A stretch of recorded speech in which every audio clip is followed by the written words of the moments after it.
mundo, todas las voces se unen en una sola señal. RCR presenta Conexión 750 con María Alejandra Trujillo. Muy buenas tardes, amigos de Radio Caracas Radio. Todo el equipo que trabaja para ustedes a partir de esta hora los saluda. Variada y abundante información que compartir y analizar, como es costumbre, la tarde de hoy. Esto es Conexión 750. Comenzamos. ¿Qué está pasando en este país? Y saludamos a nuestro siguiente invitado, quien acaba de ser reconocido por la iniciativa Marca Venezuela en el área de educación. El exrector de la Universidad Metropolitana, Benjamín Charif, que nos acompaña. Le agradezco profundamente recibir nuestra llamada. Bienvenido. Muy buenas tardes. Muy buenas tardes, María Alejandra. Un gusto de estar con usted y también con su audiencia. Encantado. Pues como siempre, el gusto es absolutamente mío. Y yo le pediría un primer comentario acerca del reconocimiento, profesor Charifker, pero también una reflexión sobre lo que viene ocurriendo con el sector educación en nuestro país. ¿Qué puede decirnos? Lo escuchamos. Bueno, primero que todo, sí, estoy muy honrado, realmente muy agradecido también con esta iniciativa Marca Venezuela por este reconocimiento.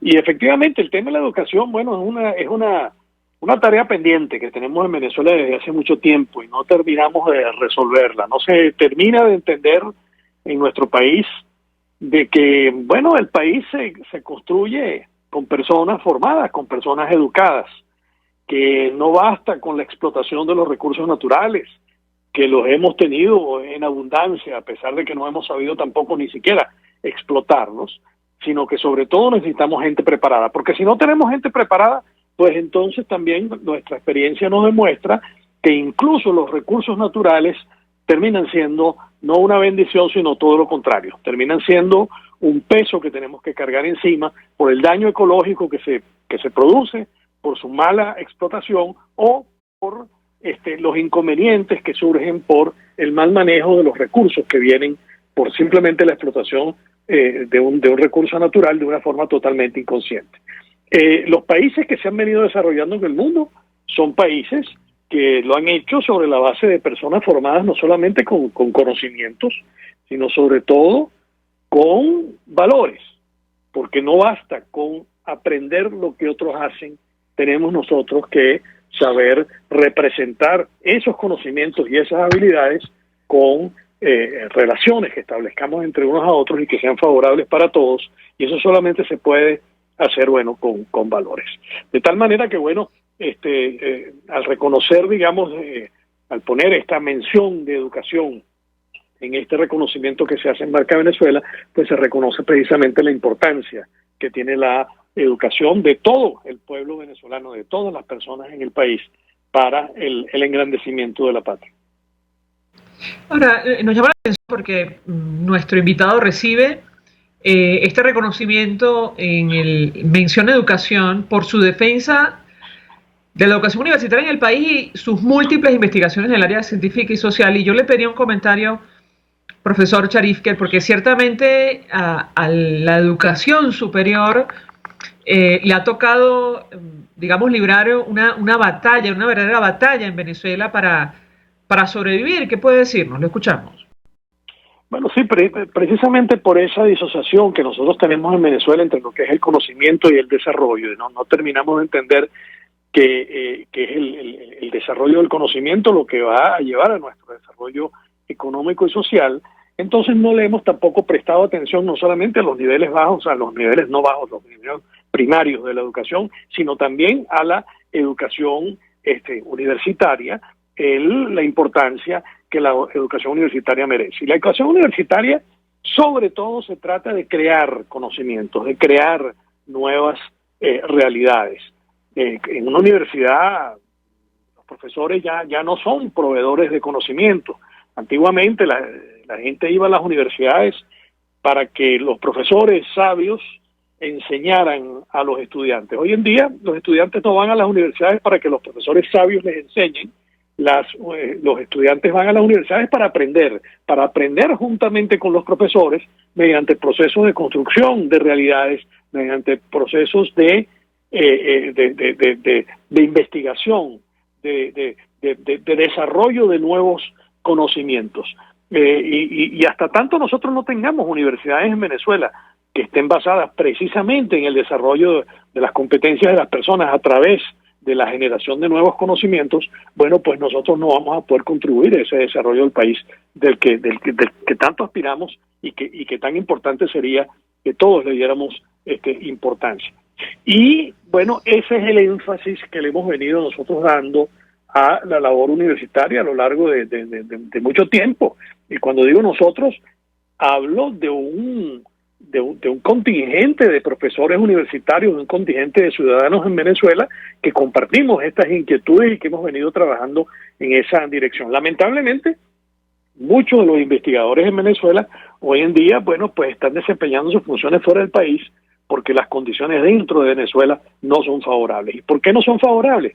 Porque las universidades están, como usted bien menciona, en un estado muy deplorable. Cuando uno visita las universidades, sobre todo las públicas en Venezuela en este momento, bueno, uno percibe cómo hay un deterioro no solamente de la planta física, de la infraestructura de las universidades, sino que uno consigue instituciones que están prácticamente vacías, instituciones que han perdido en algunos casos más de la mitad de los estudiantes por deserción estudiantil, y que también han perdido buena parte de sus profesores, en algunos casos más de la mitad de sus profesores, porque los profesores han tenido que buscar su desempeño en otros países, o bien han tenido que desplazarse hacia otras ramas de desempeño, porque la actividad universitaria no les logra alcanzar, como digamos, por los salarios que perciben, que son muy bajos, no les logra alcanzar para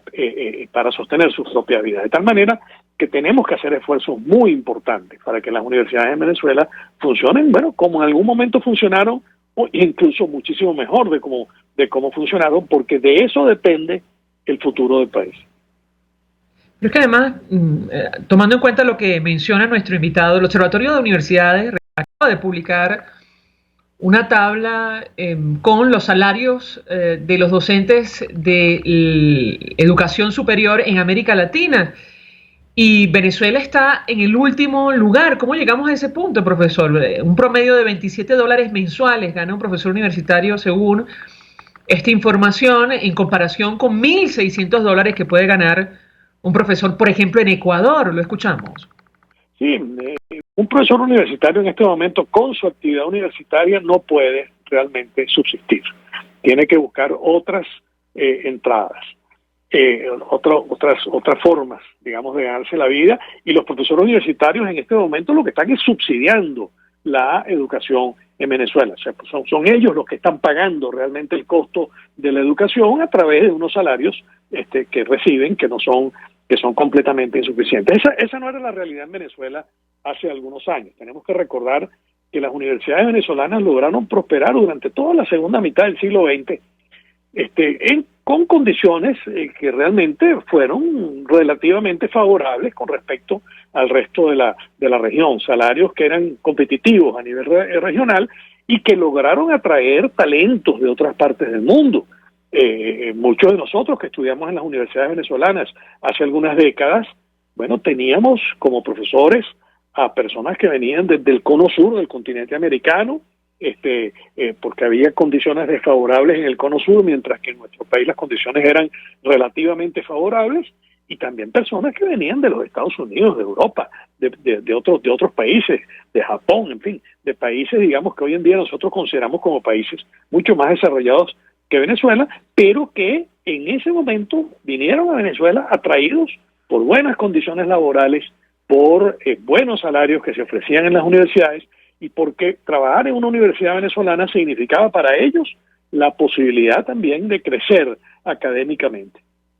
Yo puedo mencionar muchos nombres de personas que vinieron a Venezuela de otros países, que hicieron carrera en Venezuela y que luego retornaron a sus países de origen siendo ya profesores de prestigio, y ese prestigio lo ganaron en Venezuela. Incluso personas que fueron presidentes de países importantes del área latinoamericana y que pasaron buena parte de su vida académica, porque eran profesores universitarios en Venezuela, antes inclusive de ser presidentes de sus países.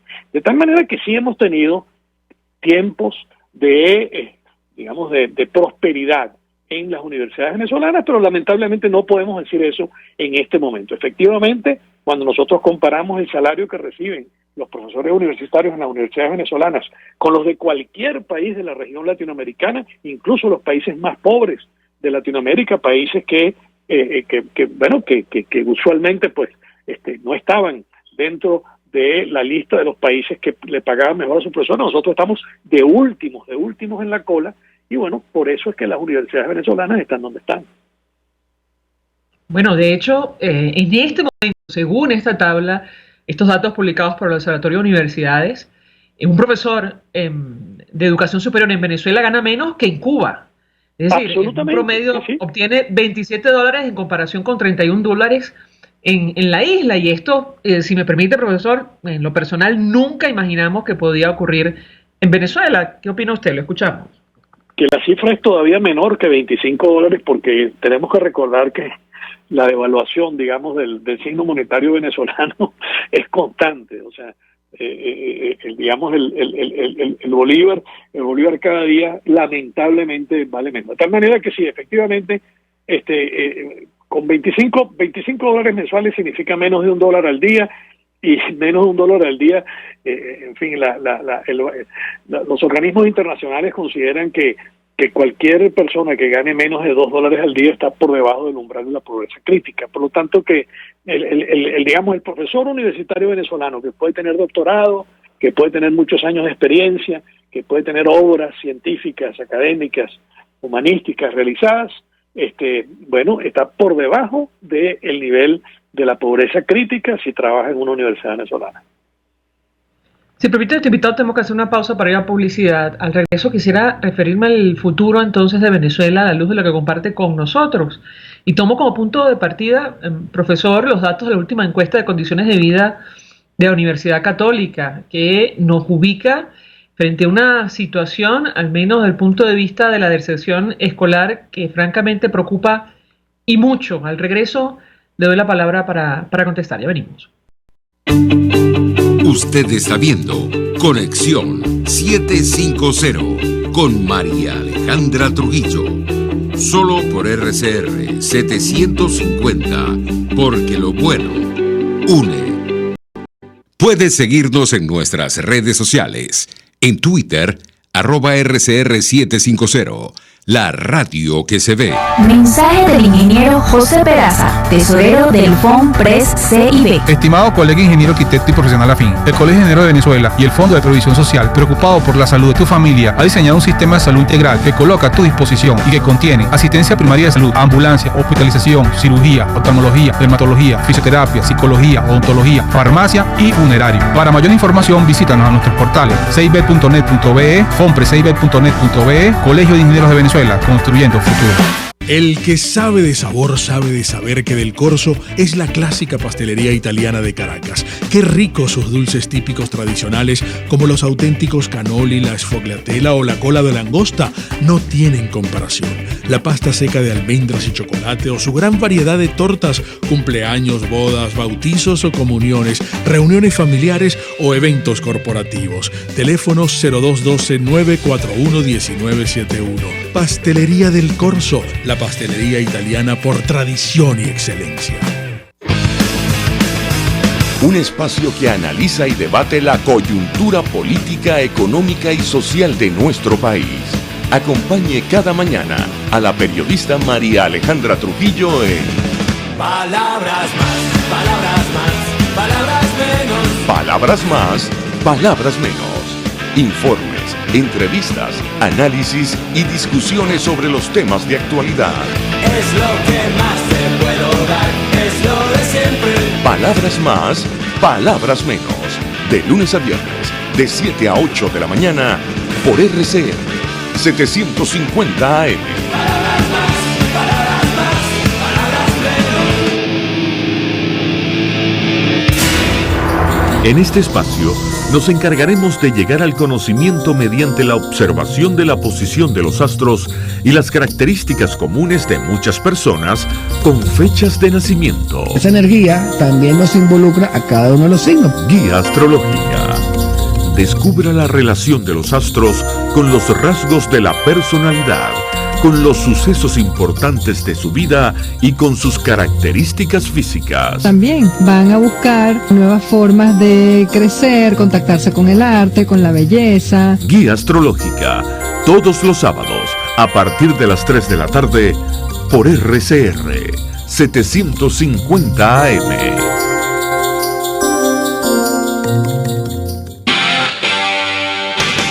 RCR 750 AM. Porque lo bueno une.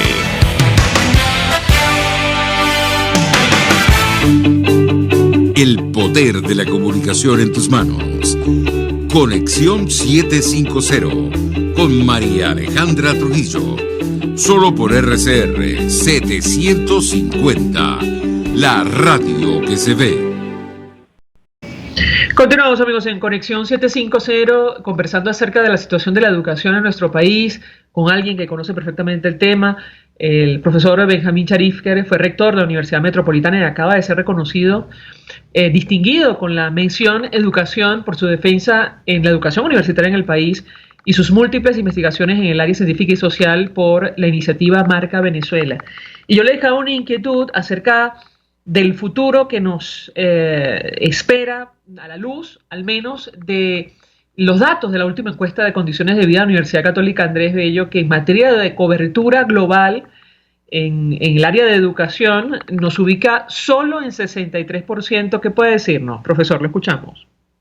Sí, la encuesta en COVID, que es un trabajo extraordinario que se hace en la Universidad Católica Andrés Bello, muestra para este último año algunos progresos en índices económicos y sociales en Venezuela. Ha habido una cierta disminución de la pobreza de ingresos del venezolano, y, digamos, hay menos familias pobres en Venezuela en este momento que lo que había un año atrás. Pero en el ámbito de la educación en particular ha habido un retroceso.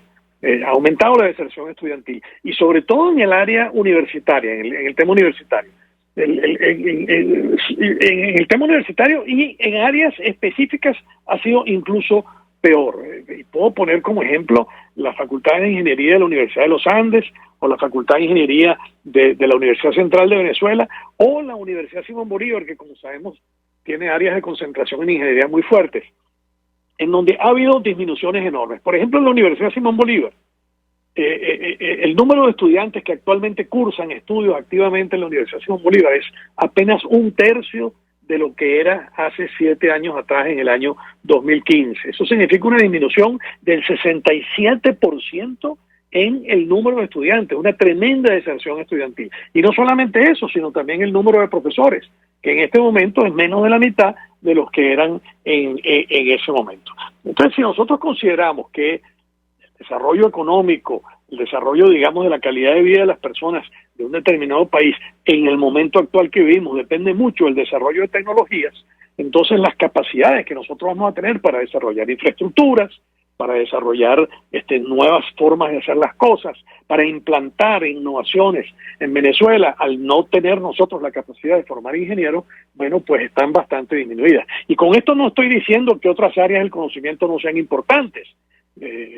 Las humanidades son importantísimas para que nosotros podamos apreciar de una manera completa lo que es, digamos, la vida humana, y las áreas de la salud son importantes para garantizar precisamente el bienestar de las personas y así sucesivamente, pero sobre todo si nosotros no podemos garantizar formación de las personas en áreas tecnológicas, bueno, pues entonces nosotros tenemos un futuro muy, pero muy comprometido. Y eso es lo que está ocurriendo en el área universitaria en Venezuela, en que por la precariedad del estado de las universidades, porque no se le está prestando suficiente atención a la educación universitaria en Venezuela, entonces tenemos, digamos, una disminución de la capacidad de formación de personas. Y quiero mencionar también el caso de universidades privadas, la misma católica, la Universidad Católica Andrés Bello, la Universidad Metropolitana, universidades que han podido tener programas de becas que han podido ayudar a estudiantes de ingresos socioeconómicos relativamente,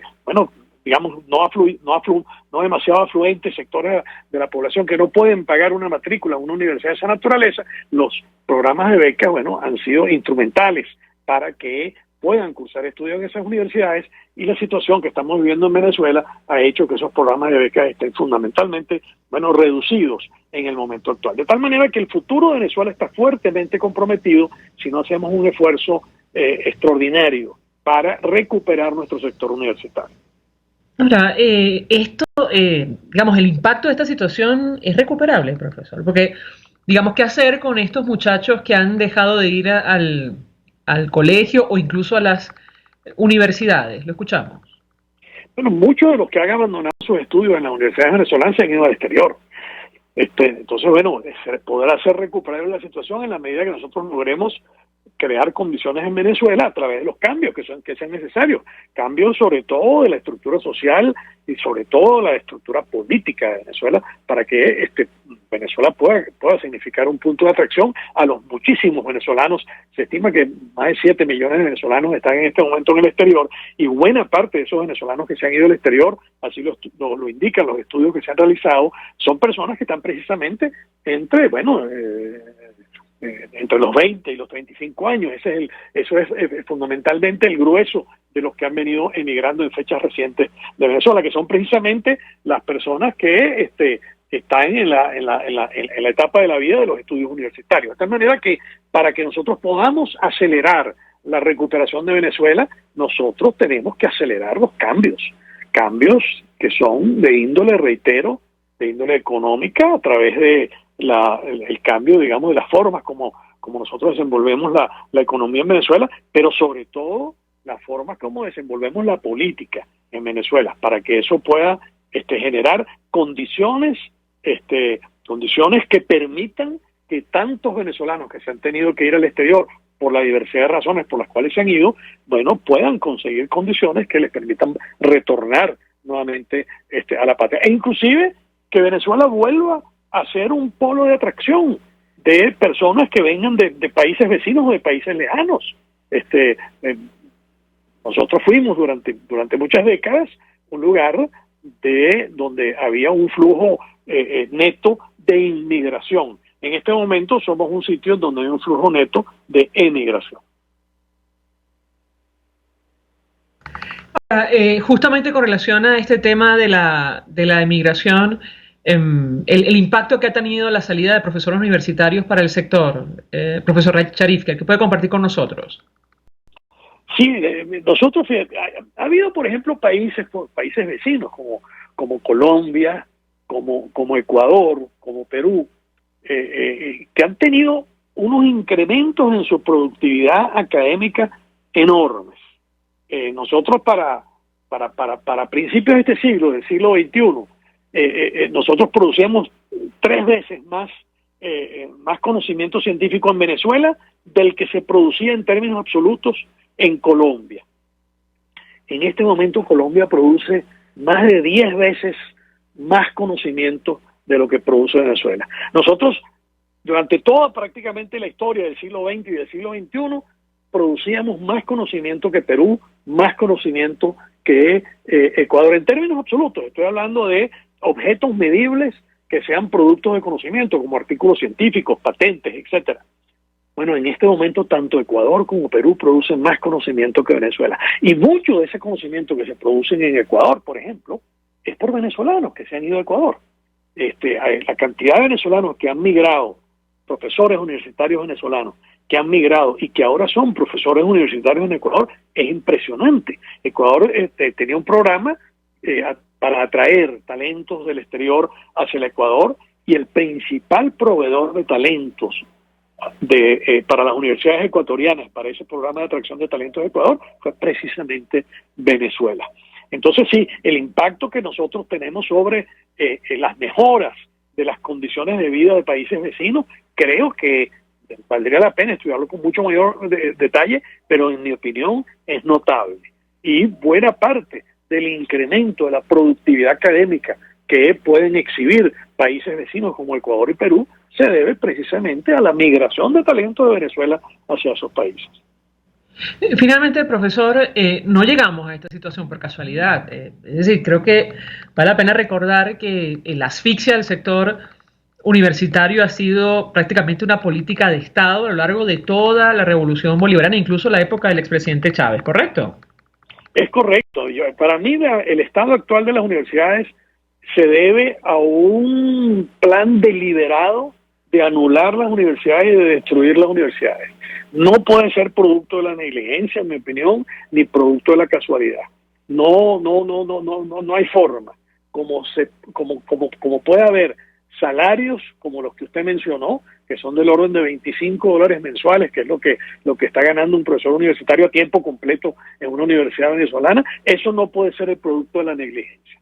Ese es el producto de un plan deliberado simplemente de destruir, de despoblar las universidades. El hecho de que los estudiantes en las universidades venezolanas no tengan servicios estudiantiles, de forma tal de que no puedan financiar, digamos, sus estudios, o sea, que no haya forma de que ellos puedan, digamos, cubrir el costo de lo que es el comedor, el costo de lo que son las residencias estudiantiles, el transporte, los insumos, los materiales que necesitan para estudiar, los libros, etcétera, porque no existen bibliotecas que funcionen, porque no existen laboratorios que funcionen de una manera razonable. Bueno, todo eso no puede ser simplemente el producto de la negligencia ni de la casualidad, que es producto de un plan deliberado. No queda más remedio que llegar a esa conclusión. Profesor Benjamín Sharife, un millón de gracias por atendernos, acompañarnos estos minutos, ex rector de la Universidad Metropolitana, quien acaba de ser reconocido, insistimos, distinguido con la mención Educación por su defensa en la educación universitaria en el país y sus múltiples investigaciones en el área científica y social por la iniciativa Marca Venezuela. Nosotros vamos a la pausa. A regreso venimos con más. Estás en sintonía de Conexión 750 con María Alejandra Trujillo, solo por RCR 750, porque lo bueno une. Sintonícenos a través de Periscope, @RCR750, la radio que se ve. Mensaje del ingeniero José Peraza, tesorero del FONPRES CIB. Estimado colega ingeniero arquitecto y profesional afín, el Colegio Ingeniero de Venezuela y el Fondo de Previsión Social, preocupado por la salud de tu familia, ha diseñado un sistema de salud integral que coloca a tu disposición y que contiene asistencia primaria de salud, ambulancia, hospitalización, cirugía, oftalmología, dermatología, fisioterapia, psicología, odontología, farmacia y funerario. Para mayor información, visítanos a nuestros portales cib.net.be, fonprescib.net.be, Colegio de Ingenieros de Venezuela, construyendo futuro. Amigos, nace un nuevo concepto de farmacia en Venezuela. Farmacia CVS y más. Todo lo demás. En Farmacia CVS, en español CVS, lo consigues todo en un solo lugar. Salud, belleza, hogar y comida. Un nuevo concepto en todo para un nuevo concepto de vida. Farmacia CVS y más está en el CCCT nivel C1, frente a Beco y al lado del Banco Mercantil. En Instagram, FarmaCVS. Farmacia CVS y más. Todo lo demás. La Academia de Ciencias Físicas, Matemáticas y Naturales presenta El progreso tiene su ciencia. Hoy presentamos el ATSUB y los submarinos venezolanos. En 1939, el submarino inglés Thetis se clava de punta en el fondo marino en su primera inmersión con 104 tripulantes a bordo. 99 hombres quedaron atrapados en una sección del submarino, en donde perecieron intoxicados con el dióxido de carbono. ¿Cómo deshacerse del dióxido de carbono que se acumula como producto de la respiración? Es uno de los problemas fundamentales en los submarinos. En la década de los 80, los doctores Orlando Leal y Carmelo Bolívar y el ingeniero Gonzalo Sepúlveda de la Escuela de Química de la Facultad de Ciencias de la Universidad Central de Venezuela desarrollaron un absorbente de dióxido de carbono que llamaron ATSUB para ser usado en los submarinos de la Armada venezolana. A diferencia de los absorbentes tradicionalmente utilizados basados en óxido de calcio, que requerían de temperaturas de 800 grados centígrados para su regeneración, el ATSUB estaba hecho de un gel de sílice y arcilla que podía regenerarse hasta 40 veces a 80 grados centígrados. El desarrollo del ATSUB mereció la acreditación de una patente y de un premio como mejor trabajo de investigación nacional a los estudios asociados a la patente. El doctor Carmelo Bolívar también fue galardonado en el año 2014 con el premio Fundación Juan Alberto Olivares, otorgado por la Academia de Ciencias Físicas, Matemáticas y Naturales por sus contribuciones a la química, entre ellas el desarrollo del ATSUB. Por años, la Marina venezolana participó activamente en la elaboración y regeneración del ATSUB, y los submarinos venezolanos tuvieron el sello de la investigación hecha en Venezuela. El progreso tiene su ciencia. La Academia de Ciencias Físicas, Matemáticas y Naturales presentó El progreso tiene su ciencia. Antes de empezar el día, entérese de lo que acontece en el país junto a Pedro García Otero en Titulares de la Mañana, de lunes a viernes a las 6:30 de la mañana. Acompáñelo y empiece su día bien informado. Titulares de la Mañana con Pedro García Otero, solo por RCR 750 AM, porque lo bueno une. RCR 750 AM, porque lo bueno une. María Alejandra Trujillo te acompaña en Conexión 750, solo en RCR 750, la radio que se ve. Claro y raspado. Hola amigos en Conexión 750, y en esta parte del programa hablamos acerca de un tema especialmente sensible para nuestro país. Tiene que ver con la situación de los presos políticos. Tenemos en la línea telefónica a Franklin Caldera, quien es director de la organización Familia SOS Libertad, además padre del primer teniente del ejército Franklin Caldera Martínez, y le agradezco profundamente recibir nuestra llamada. Bienvenido, buenas tardes. Buenas tardes, señora María Alejandra. Gracias por la invitación ante su programa y bueno, por permitirnos una vez más poder utilizar los medios necesarios para alzar nuestras voces como víctimas de este régimen. Señor Franklin, entiendo que ustedes acaban de publicar hace algunos días un comunicado expresando opinión acerca del avance de las negociaciones en México, la necesidad de darle la importancia a este tema que tiene que ver con el destino, la situación y el destino de los presos políticos de nuestro país, ¿correcto? Sí, es correcto. Nosotros hemos decidido elaborar un comunicado desde Familia SOS Libertad, una organización que representa a más de 90 familiares de presos políticos. Y bueno, hemos visto con preocupación que el tema de los presos políticos se ha mantenido un poco en silencio, no se le ha dado la debida seriedad respectiva, como se dice, o lo que se amerita en este caso, porque no podemos hablar de un diálogo, no podemos llegar a una negociación cuando tenemos más de 300 rehenes o más de 300 personas secuestradas por este gobierno de Nicolás Maduro Moro.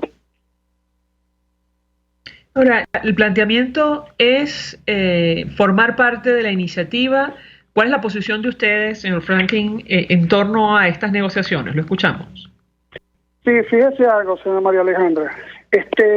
Yo considero que en esta negociación deberían ser considerados también los familiares o las víctimas, deberían participar dentro de esa negociación. Así como el gobierno de Nicolás Maduro sentó una señora, la esposa de un señor llamado Alex Saab. La esposa de Alex Saab, hablemos con claridad. Camila Fabri. Es correcto. Entonces, si ellos sientan a esa señora dentro de la silla de la mesa de negociación, ¿por qué no lo hacen también con un familiar o con unos familiares de los presos políticos o de los que fueron asesinados? Nosotros también necesitamos que seamos considerados y también seamos respetados y escuchados. Entonces, la oposición debería también tomar en cuenta el planteamiento de nosotros, y es por eso que decidimos esa carta, que nos tomen en cuenta. Nosotros también somos seres humanos, nosotros somos también familia que estamos sufriendo por la ausencia de nuestros seres queridos que se encuentran justamente privados de libertad.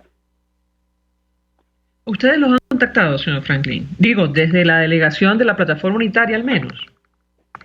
Bueno, se está, muy responsablemente debo decirlo, se está coordinando una reunión próximamente donde vamos a ser escuchado un grupo de familiares que estaremos representando a nuestros seres queridos que se encuentran injustamente privados de libertad. Entonces, la fecha no la tengo, pero sí, al parecer, por medio de esas comunicaciones que pudimos sacar nosotros, al igual que Justicia y Encuentro de Perdón, la Organización de Derechos Humanos, hicimos hincapié en que fuéramos escuchados por la mesa del diálogo. Y al parecer se está estudiando la posibilidad de efectuar una reunión la próxima semana. ¿Esta sería la primera reunión, señor Franklin? Es correcto. Nosotros, cabe destacar que los familiares perdimos el miedo, María Alejandra, perdimos el miedo y hemos decidido alzar la voz, hemos decidido acudir por todos los medios posibles para que seamos escuchados, ¿no? Y bueno, es primera vez que vamos a ser escuchados un grupo de familiares muy significativo. Como te dije, perdimos el miedo y vamos a ser escuchados. Y espero que tanto en la mesa del diálogo, la oposición como el oficialismo entiendan y comprendan que nosotros también debemos ser escuchados y estar en esa mesa del diálogo. Ahora, yo le pregunto, señor Franklin, porque supuestamente en la próxima ronda de estas negociaciones, el tema de los presos políticos y las elecciones presidenciales formarán parte de la agenda. Obviamente, supongo que usted esperará la reunión que va a sostener con la delegación de la Plataforma Unitaria, pero ¿qué expectativa tiene usted en lo personal en torno a este tema? Y se lo pregunto porque ustedes en este comunicado pedían libertad plena e inmediata para todos los presos políticos. Lo escuchamos. Sí, fíjate algo, María Alejandra. Yo voy a hablar como ciudadano venezolano en este momento. No quiero hablar como el padre del preso político primer teniente Franklin Caldera. No quiero hablar como el líder de una organización de familiares de presos políticos. Voy a hablar como venezolano. Tanto a la oposición como al oficialismo les conviene ir a una amnistía. Eso debe suceder. Si queremos comenzar por una paz, por comenzar a resolver los problemas internos de nuestro país, deberíamos comenzar y dar una fe de esperanza hacia todos los venezolanos, partiendo de la libertad de todos los presos políticos, así como sucedió con ellos mismos, de los del gobierno, que cuando tuvieron aquella intentona del 92, el 4 de febrero y el 27 de noviembre, ¿qué pasó con ellos? ¿Qué sucedió con ellos? A ellos no los persiguieron, a ellos no los torturaron, a ellos no los violaron, con la familia de ellos no se metían con la familia de ellos, no los perseguían. Ellos hoy están en libertad, ellos están disfrutando el poder del gobierno que ellos presiden. Muchos están fuera de Venezuela disfrutando también de sus dineros, qué sé yo. Entonces nosotros los familiares de los presos políticos estamos bajo una angustia, un desespero, un sufrimiento constante, Dios mío, por todo lo que viven nuestros seres queridos que se encuentran en esas mazmorras, siendo torturados, otros que se encuentran en cárceles comunes también viviendo de una manera tan precaria, tan fuerte, tan horrible. Entonces ellos deben ponerse la mano en el corazón, comenzando los de estos señores de Nicolás Maduro Moro, y los de la oposición tienen que ponerle más cariño, porque aquí no puede haber presos políticos por categoría, todos son seres humanos. Entonces, para mí, Franklin Caldera, es importante que los presos políticos militares sean tomados muy en cuenta en esta ronda de negociación, porque siempre son los que son líderes de algún partido político, los que les dan libertad. ¿Y dónde quedan el resto de los presos políticos? Esto ocurre, señor Franklin, en momentos, por cierto, que avanza la investigación ante la Corte Penal Internacional por presuntos delitos de lesa humanidad. Y otra vez le pregunto cuál es su expectativa en torno a ese proceso. No sé si la organización que usted preside, digamos, participa activamente. No hace falta que nos comente, pero su expectativa en lo personal sobre lo que puede hacer o no la justicia internacional en torno a los posibles crímenes atroces que se han cometido en nuestro país. Lo escuchamos. Sí, María Alejandra, fíjate, nosotros ciertamente el proceso es muy largo por la Corte Penal Internacional, eso lo sabemos que es muy largo, pero también sabemos que la solución más rápida para nosotros es la amnistía. La Corte Penal Internacional ejecutará, investigará todo lo que tiene que ver con los crímenes de lesa humanidad. De hecho, hace poco salió el formulario, ya traducido en español, para todas aquellas personas que se consideran víctimas del gobierno de Nicolás Maduro Moro, llene ese formulario y lo envíe ante la sección de víctimas de la CPI. Es un formulario que ya está en las redes sociales. Ahora, en lo particular ciertamente yo estoy aferrado, y María Alejandra, o sea, yo me aferro es a la libertad de mi amado hijo y a la libertad de los más de 300 presos políticos.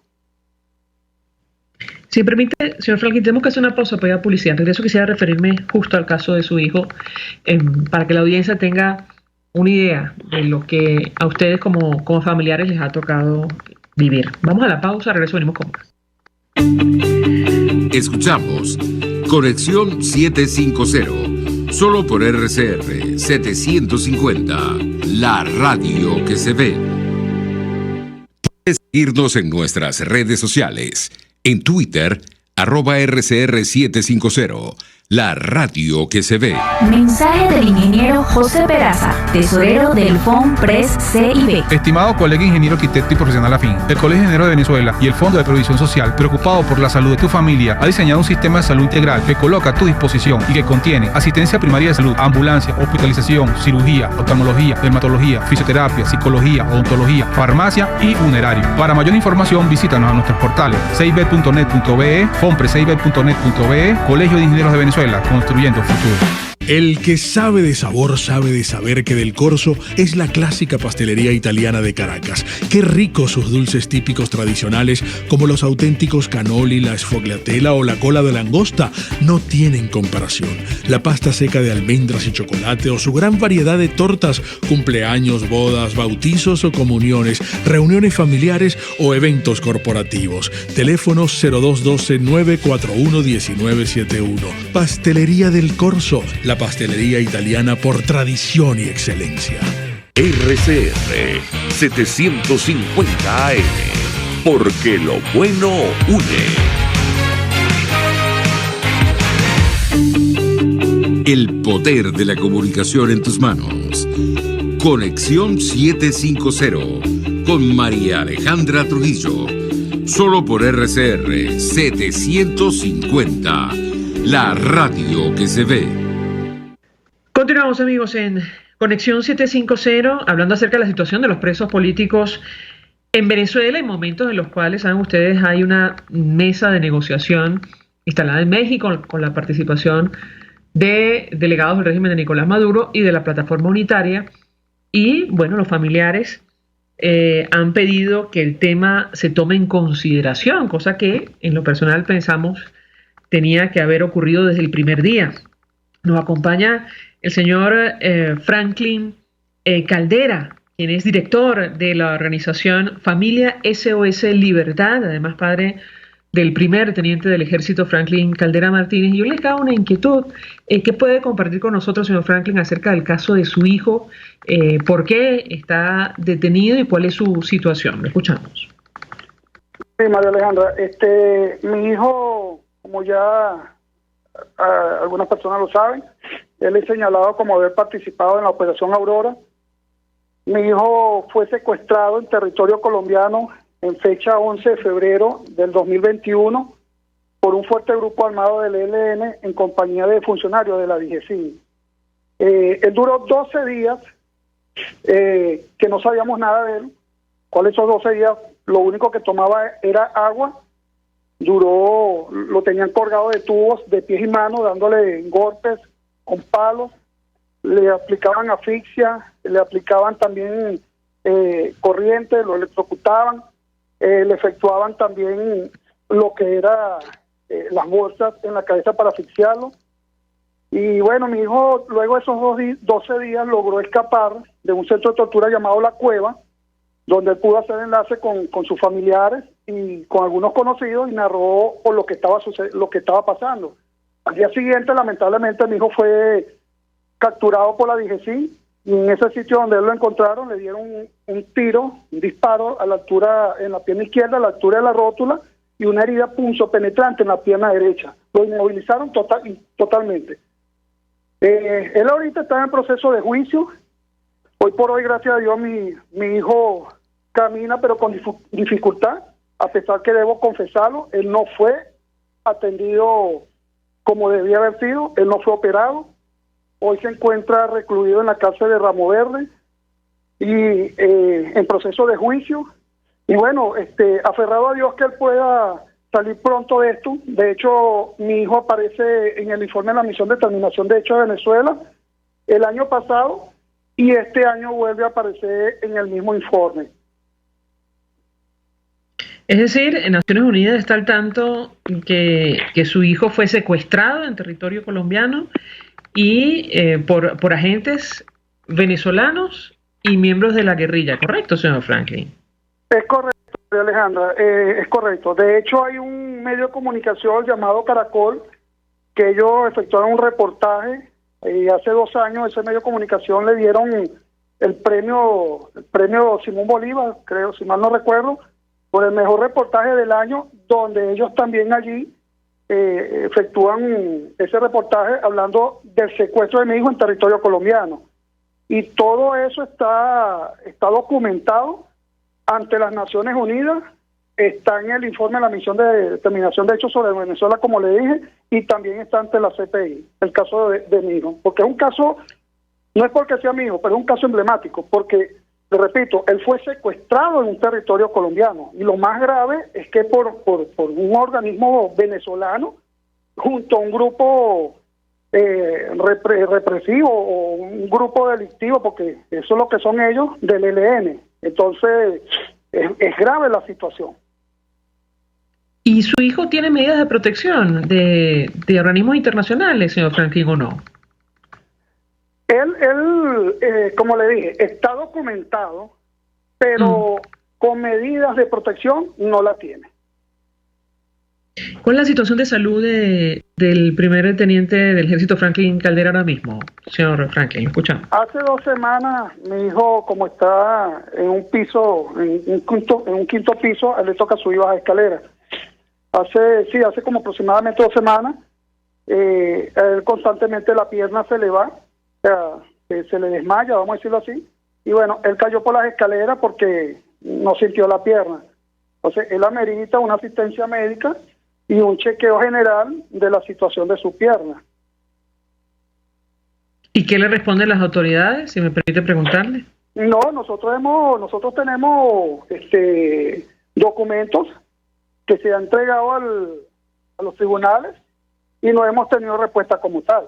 De hecho, ahorita en el juicio que a él se le está llevando a cabo, hemos pedido las copias del expediente y no nos las han querido dar, por lo menos en ese caso a los abogados. Entonces, desde el principio, a mi hijo se le ha violado totalmente sus derechos, todos sus derechos. Pero, señor Franklin, en el juicio consta, digamos, no solo la detención, sino la tortura y los malos tratos que recibió al momento de su detención. Sí. Fíjense algo, es que esta es una historia para no acabar nunca, ¿no? Resulta ser que el primer juez que agarró el caso de él, que es Maximino Márquez, mi hijo cuando estuvo en el Hospital Militar Carlos Arbelo, que él lo tenían allí interior, sin sábanas, sin nada, él le notificó al juez y al fiscal que estaba allí con él que él había secuestrado en territorio colombiano. Lo que le dijeron fue que se declarara culpable. Por supuesto, mi hijo no se declaró culpable de la acción de la Operación Aurora. Ahora bien, él pasa a otro tribunal, ya cuando va a juicio, y este señor Márquez lo había amenazado de meterle otra causa. Bueno, ahora resulta ser que a mi hijo lo están procesando por doble tribunal. Ahora lo están involucrando en la Operación Gedeón, cuando ya para él entonces estaba recluido en Ramo Verde. Entonces yo no sé de dónde ellos sacan tanta historia, tanta fantasía, tipo Hollywood, ¿no? Es lo único es lo que yo veo aquí de estos señores de rehenes. Eso está documentado, es decir, que su hijo ahora mismo es procesado por 2 causas totalmente diferentes, ¿correcto? Sí, Operación Aurora y Operación Gedeón 3. Ahora, yo le pregunto, señor Franklin, Es decir, ¿qué espera usted ahora mismo de la justicia venezolana? Sabemos lo que ocurre, lo que además arrojó el último o uno de los últimos informes de la misión de determinación de los hechos. ¿Qué puede decirnos? Lo escuchamos. Sí, muy buena pregunta, María Alejandra, porque fíjate algo, y voy atrás nuevamente cuando yo te decía lo de la amnistía. Nosotros en realidad las víctimas, o más allá, nuestros seres amados, los presos políticos, sabemos que por medio de la justicia venezolana no vamos a poder hacer nada, absolutamente nada. Sabemos que la justicia venezolana está en manos de estos señores del régimen. Sabemos que por allí, de verdad, como es el caso de Milindri, una joven que no tuvo nada que ver con el caso Odrón, hoy está en una silla de ruedas, que ellos la dejaron en silla de ruedas y la condenaron a 30 años de prisión.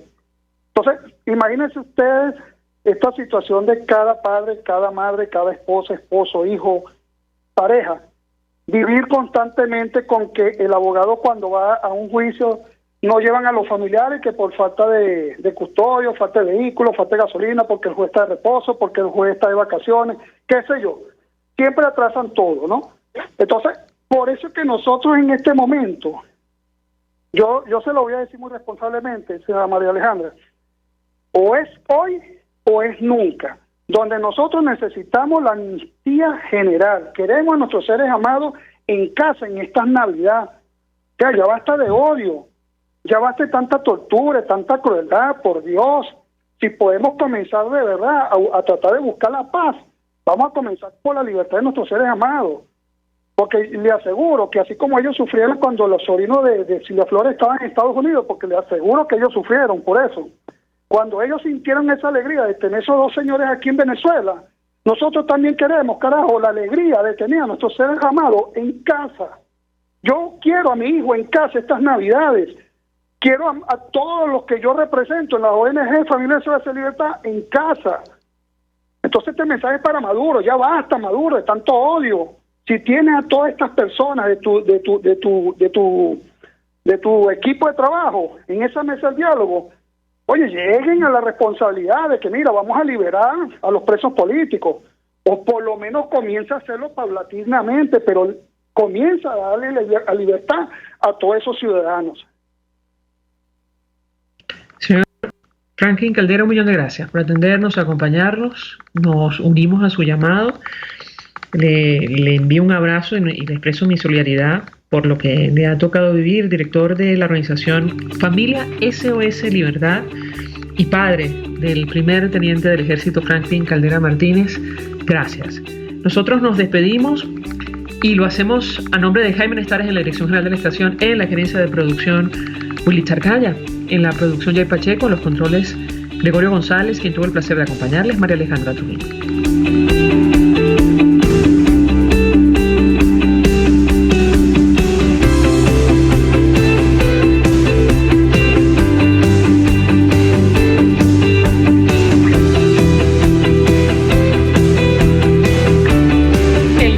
Previsión Social del Colegio de Ingenieros de Venezuela presentó.